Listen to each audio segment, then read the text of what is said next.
দয়াময় প্রভুত, তোমারই অপূর্ব সুন্দর সৃষ্টির বিধানে আমরা এই পঞ্চভৌতিক দেহ লাভ করে তোমার গুণকীর্তন রূপ এই পরম পবিত্র যজ্ঞক্ষেত্রে আসতে পেরেছি।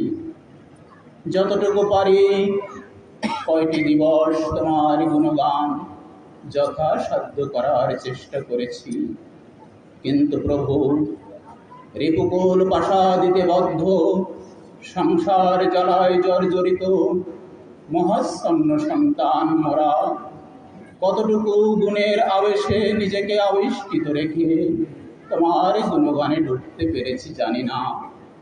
আমাদের অক্ষমতা, অযোগ্যতা, নিবন্ধন কৃত সকল ত্রুটি তুমি মার্জনা করো। জন্ম জন্মান্তর সঞ্চিত ইহ জন্মের অর্জিত সকল অপরাধ তুমি নিজ গুণে বিমুখ